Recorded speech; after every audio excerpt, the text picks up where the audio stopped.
You reach for the salt shaker without thinking. It's just there, on the table, next to the pepper. You shake it over your food before you've even tasted it. The whole action takes less than 2 seconds. But for most of human existence, salt was one of the hardest things on Earth to find. Not inconvenient, not expensive, genuinely, physically difficult to find. Your ancestors spent hundreds of thousands of years searching for it, craving it, sometimes dying without it. And the craving you feel right now, that pull towards salty food, that reflex that makes plain food feel unfinished, that is ancient. That is not a preference. That is a biological instruction written into your nervous system before the first human being walked upright. The question is, when did we figure out how to answer it? For over 300,000 years, Homo sapiens lived without salt as a substance they could collect, store, or trade. They had no mines, no evaporation ponds, no ceramic jars to keep it dry. What they had was a body screaming for sodium and a landscape that hid it in unpredictable places.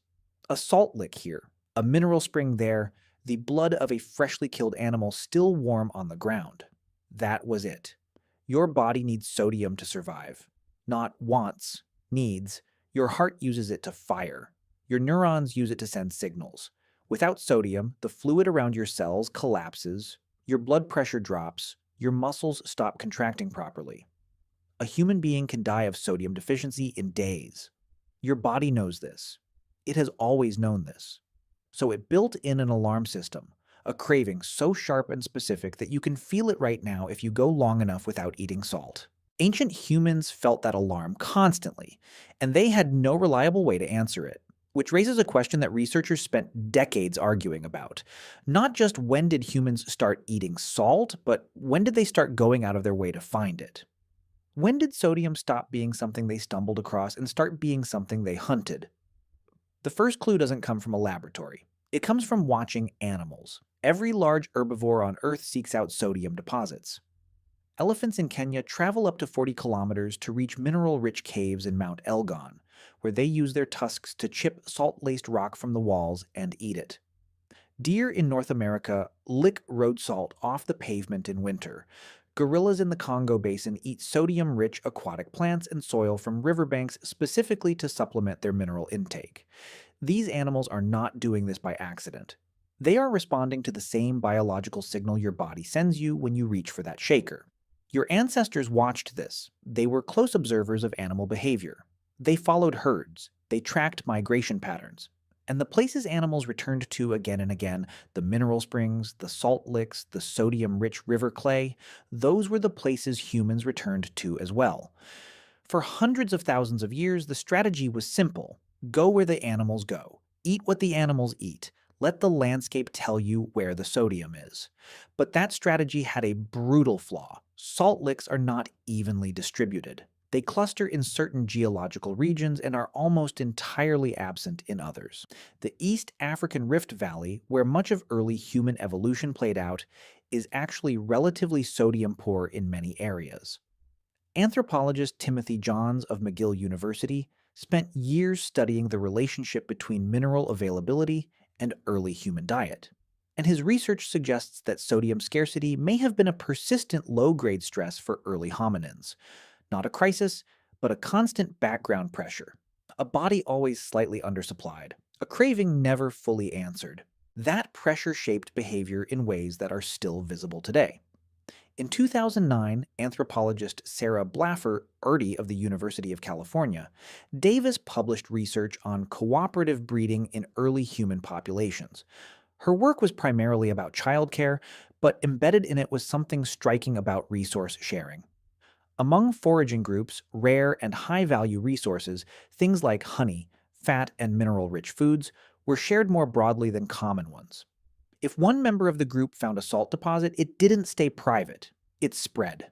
Because the group's survival depended on sodium reaching everyone, not just the finder. That is how ancient salt sharing worked. That is how early humans kept each other alive.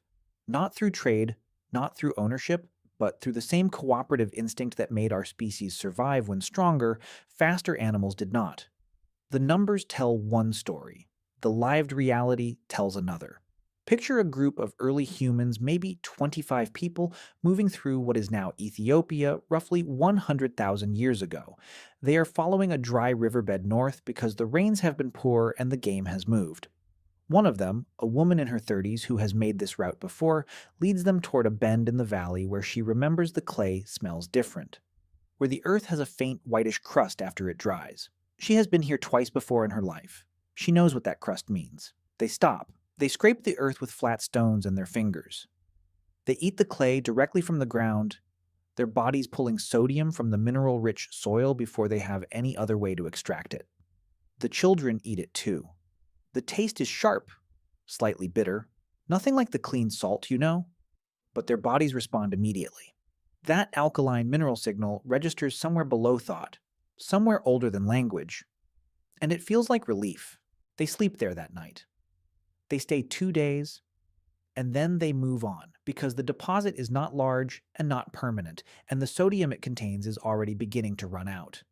That was the rhythm of salt for most of human history. Find it. Use it up. Move on. The Hadza of Tanzania, one of the last surviving hunter-gatherer populations on Earth, get most of their sodium from meat and from the organs of the animals they hunt. A Hadza hunter who brings down an impala eats the liver almost immediately, still warm, and the sodium inside that organ does real physiological work. Frank Marlowe, an anthropologist at Cambridge University who spent years living with and studying the Hadza, documented the way their diet is naturally high in animal products during certain seasons, which keeps sodium intake adequate without any external salt source at all. The Hadza do not season their food. They do not reach for a shaker, but their bodies are not deficient, because their food still carries the sodium that processing has stripped from yours. The same pattern appears among the Tachakung San of the Kalahari, studied extensively by anthropologist Richard Lee of the University of Toronto throughout the 1960s and 1970s. Lee found that the Kung consumed roughly 690 milligrams of sodium per day from their natural diet. No added salt, just food. And that number, 690 milligrams, is almost exactly what modern cardiologists now consider the ideal daily sodium intake for a healthy human heart. Your ancestors were hitting the target without trying, because the food itself was right, and then agriculture arrived and everything broke. But before that break, something else happened first, something that changed the human relationship with sodium permanently and set in motion every salt road, every salt war, and every salt empire that followed. Humans learned to make it. In 2011, archaeologist Olivier Weller of the French National Center for Scientific Research published findings from a site in northeastern Romania called Lunca, in the Name County region. What he found there pushed the known timeline of deliberate salt extraction back further than almost anyone expected. The site contained ceramic vessels, fire pits, and structural remains dating to approximately 6000 BCE, roughly 8,000 years ago. The layout matched what Weller described as a deliberate salt production facility, a place where people boiled brine from a natural salt spring to extract crystallized sodium. This wasn't accidental contact with a mineral deposit. This was a system, a process. People were returning to this location specifically, repeatedly, to manufacture salt. But here is what stopped researchers cold. Lunca wasn't a civilization. There was no city nearby, no written language, no complex government. The people using that site were Neolithic villagers, early farmers who had only recently stopped living as nomads, and they were already running a salt production operation complex enough to leave an identifiable archaeological footprint. The pots alone tell the story. Weller's team found hundreds of broken ceramic fragments at the site, the casualties of a process that involved filling heavy pots with brine and holding them over intense heat for hours at a time. The thermal stress cracked the ceramics constantly. People kept making new ones. The broken pot count suggests Lunca was not used occasionally. It was used continuously, season after season, possibly for generations. And the salt didn't stay there. Chemical analysis of artifacts found at sites up to 100 kilometers from Lunca showed sodium signatures consistent with the mineral profile of the spring at Lunca. The salt was moving, people were carrying it, trading it, distributing it across a landscape too large to suggest anything other than a deliberate distribution network. Salt was already a commodity before bronze was discovered, before writing existed, before any empire rose or fell. Lunca was not alone.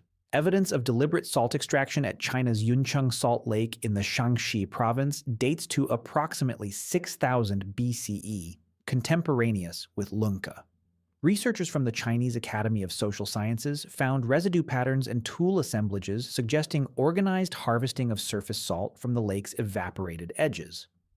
On the other side of the world, along the Peruvian coast, archaeologist David Goldstein documented salt production sites near the Chilca Valley, dating to roughly 5000 BCE, where ancient communities built shallow clay-lined basins to concentrate and evaporate seawater. 3 different continents, 3 different cultures, no contact with each other, all arriving at the same conclusion within roughly the same 1,000-year window. When a behavior appears independently across separate populations at roughly the same time, it usually means something in the environment changed, and something had. Farming had just begun. Grain did it. When humans settled down and began eating primarily wheat, barley, millet, and rice, their sodium intake collapsed. Domesticated grain has almost no sodium. A diet built on cereal crops is a diet that leaves your body chronically undersupplied with the one mineral your nervous system cannot manufacture on its own. The craving that had always been there became unbearable because now the food wasn't answering it anymore. This is the mechanism anthropologist Mark Nathan Cohen of SUNY Plattsburgh identified in his landmark 1977 work on the health consequences of agriculture. Cohen analyzed skeletal remains from pre-agricultural and post-agricultural populations across multiple regions and found consistent evidence that early farmers were less healthy than the hunter-gatherers who preceded them, shorter in stature, more prone to dental disease, and showing bone markers consistent with nutritional deficiency. Sodium deficiency doesn't leave a clean signature in bone, but the broader pattern was clear.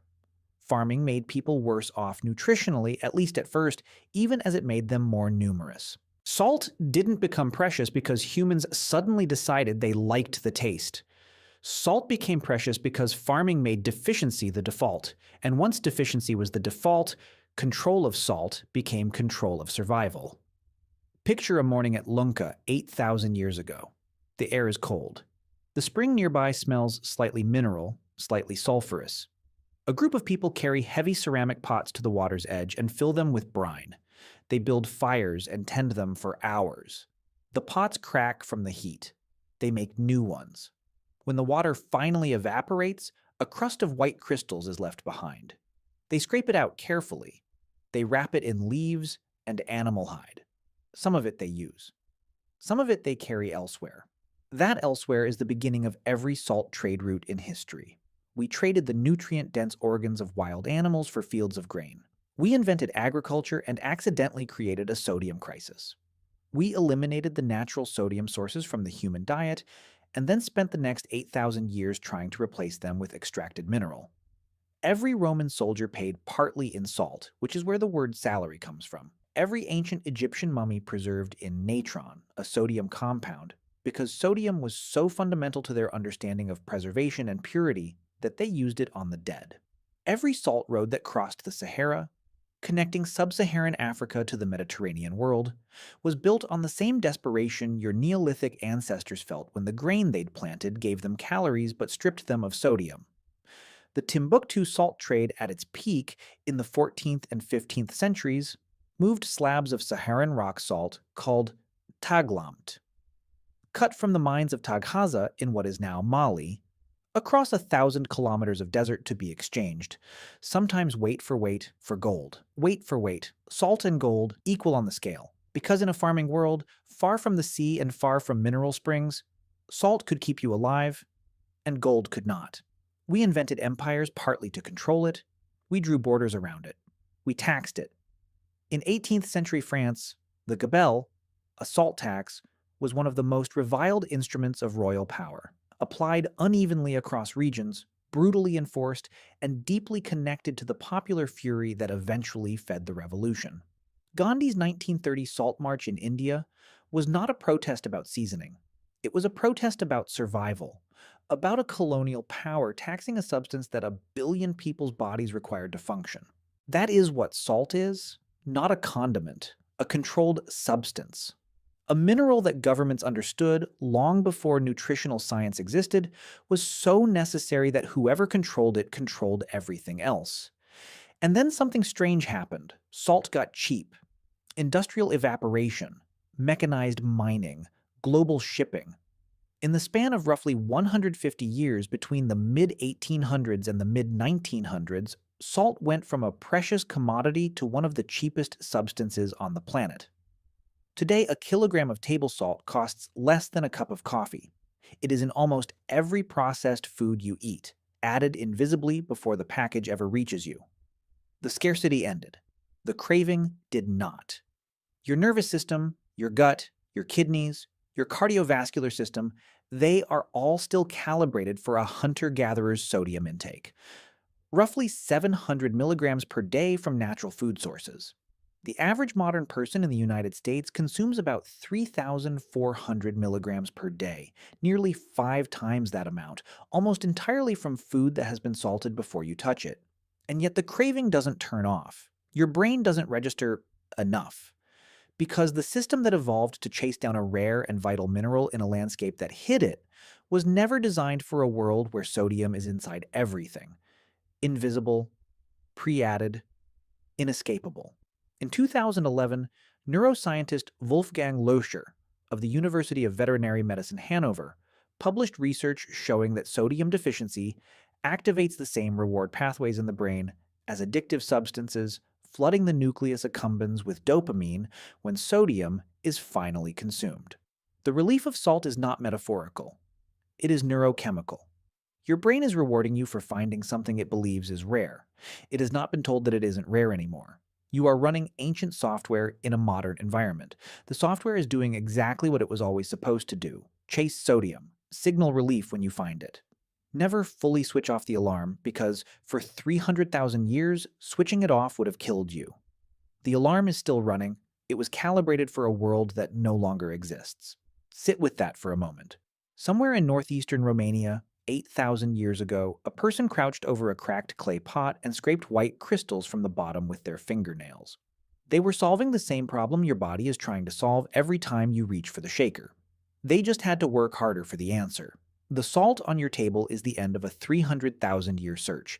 Your ancestors tasted it in blood and clay and mineral spring water. They followed elephants to find it. They boiled brine for hours in pots they knew would break. They carried it across deserts and paid for it with gold. They built empires to control it and revolutions to take it back. And now it sits there, 2 feet away, unremarkable. The craving is still there. The search is just over. If you made it this far, you are exactly the kind of person this channel exists for. We make videos like this one every week, about ancient human behavior, about what your body still remembers, about the gap between the world you were built for and the one you actually live in. If that is something you want more of, hit subscribe. It costs you nothing, and it tells the algorithm that this kind of storytelling is worth keeping alive. What the history of salt really shows is that some of the smallest things in human life are built on the longest struggles. A pinch of salt feels simple now because the search has been made invisible. Mines, roads, trade networks, taxes, revolts, preservation, medicine, and agriculture all sit behind that ordinary white grain. What rests on the table today was once something people tracked through animal behavior, scraped from clay, boiled from brine, carried across deserts, and protected like wealth. That is why salt is more than seasoning. It is a reminder that the human body carries needs older than civilization itself. Long before people understood sodium, nerves, blood pressure, or cellular balance, the body already knew what it lacked. The craving came first. The science came much later. In that sense, every reach for salt is a small echo of an ancient survival system still operating inside us. The strange part is that success created the opposite problem. For most of history, salt was too rare. Now it is everywhere, hidden in food before we even taste it. The search is over, but the craving remains. And that may be the clearest lesson of all. The modern world can change the landscape faster than the human body can change its instructions. Tamanar and Warchanta Daikshine being mark.